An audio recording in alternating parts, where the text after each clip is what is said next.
છે અમારી ચેનલ પર। વિડીયો શરૂ કરતા પહેલા એક નાનકડી વિનંતી, જો તમને અમારો આ વિડીયો ગમે તો લાઈક બટન દબાવો, આ વિડીયો તમારા મિત્રો સાથે શેર કરો અને હા, નવા વિડીયોઝ માટે ચેનલને સબસ્ક્રાઇબ કરવાનું બિલકુલ ભૂલશો નહીં। પ્રસ્તાવના। રાજયોગને યોગશાસ્ત્રનો રાજા કહેવાય છે। મન, બુદ્ધિ અને આત્માને શુદ્ધ કરીને પરમાત્મા સાથે એકરૂપ થવાની આ એક ઉન્નત પદ્ધતિ છે। પતંજલિ ઋષિએ યોગસૂત્રમાં રાજયોગની વિધિને અત્યંત સરળ શબ્દોમાં સમજાવી છે। યોગશ ચિત્તવૃત્તિ નિરોધઃ, એટલે કે મનની ચંચળ વૃત્તિઓનો નિરોધ કરવો એ જ યોગ છે। મનની ચંચળ વૃત્તિઓનો નિરોધ કરવો એ જ યોગ છે। રાજયોગ કરવાની પૂર્વ તૈયારી। 1. સ્થળની પસંદગી। શાંત, સ્વચ્છ અને પવિત્ર સ્થળ પસંદ કરો। 2. સમય।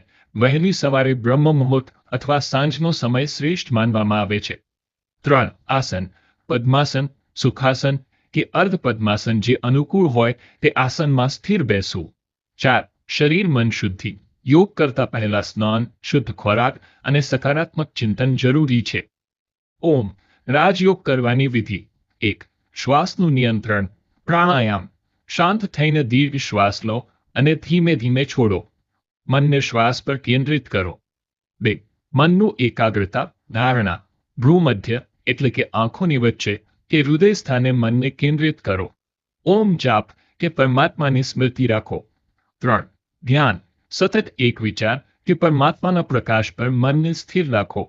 વિચારો આવે તો તેમને રોકવા કરતા નિરાકાર સાક્ષી બની નિહાળો। 4. સમાધિ। નિયમિત અભ્યાસથી મન સંપૂર્ણ શાંત થાય છે। સાધક પરમાત્મા સાથે એકરૂપ થઈ અદ્વૈત આનંદ અનુભવે છે। રાજયોગના લાભો। મનમાં શાંતિ, એકાગ્રતા અને આત્મવિશ્વાસ વધે છે। ચિંતા, તણાવ, ભય તથા નકારાત્મકતા દૂર થાય છે। આત્માની શક્તિ જાગૃત થાય છે। દૈવી ગુણો વિકસે છે। પરમાત્માના અનુભૂતિથી જીવનમાં પરિપૂર્ણતા આવે છે। ઉપસંહાર।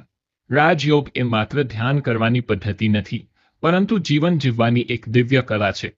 નિયમિત અભ્યાસ દ્વારા મનુષ્ય પોતાનું સાચું સ્વરૂપ, શાંત, ચેતન અને પ્રકાશમય આત્મા ઓળખે છે।